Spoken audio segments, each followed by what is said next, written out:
Notre rubrique culte, il a écrit le livre le plus traduit au monde après la Bible. Connaissez-vous la vie romanesque d'Antoine de Saint-Exupéry, l'auteur du Petit Prince, qui fut aviateur, explorateur au destin tragique? Il s'invite dans quelques jours au cinéma. Saint-Ex, personnage culte, récit signé Alexandre Agarde, Jean-Marie Lecartier, Steven Pichavant.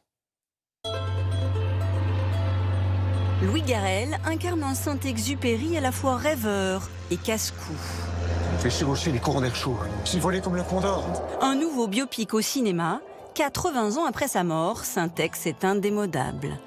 Grâce au Petit Prince, c'est l'écrivain français le plus lu dans le monde. Un aviateur, pionnier de l'aéropostale, un écolo, bien avant l'heure, Saint-Exupéry est culte. Son Petit Prince est né à New York en 1943. C'est un petit blondinet qui ressemble trait pour trait à l'enfant qu'il était. S'il vous plaît, dessine-moi un mouton. Disparu trop tôt en 1944, Saint-Exupéry ne le saura jamais. Mais grâce à son petit bonhomme qui nous a appris à regarder avec le cœur, il est devenu l'auteur français le plus lu dans le monde, juste derrière la Bible. Incroyable succès de librairie. Le Petit Prince est même traduit dans les langues rares et les dialectes en voie d'extinction. En tout, près de 6000 éditions différentes.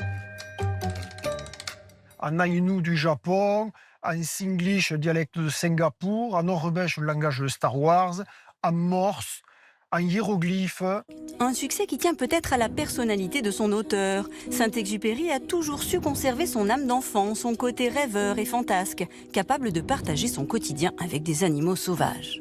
Quand on a appris qu'il vivait avec un phoque dans sa baignoire chez lui, qu'il devait lui parler en se rasant, le matin, ça donne forcément, ça donne quelqu'un qui est à part. Saint-Exupéry débute sa carrière de pilote en 1926. Pionnier de l'aéropostale, avec Mermoz et Guillaumet, il est capable de prendre tous les risques pour livrer le courrier en Afrique ou en Argentine. Sa passion pour l'aviation naît ici, dans le château familial, à 50 km de Lyon. C'est dans ce parc où il passait ses vacances avec ses 4 frères et sœurs qu'il a testé ses premiers objets volants à 10 ans. Il avait inventé à cette époque-là une bicyclette à voile avec des draps.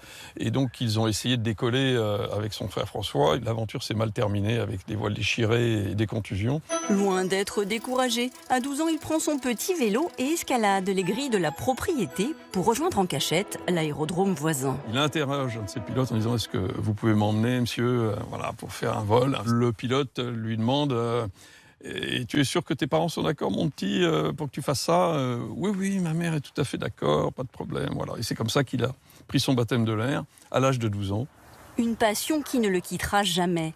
En témoigne ce petit trésor caché dans la grange de la maison, la maquette originale de son dernier avion.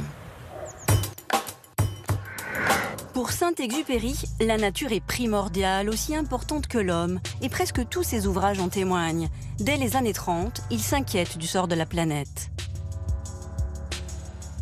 Saint-Exupéry était très conscient de la fragilité du monde, de la fragilité de l'homme, de ce côté tout petit être humain sur une planète elle-même en danger. La rose dont on ne sait pas son sort si on ne s'en occupe pas bien, les baobabs qui enserrent la planète et qui risque de la faire exploser. Il était excessivement vivant, sensible, assez insupportable, mais alors d'une sensibilité extrême.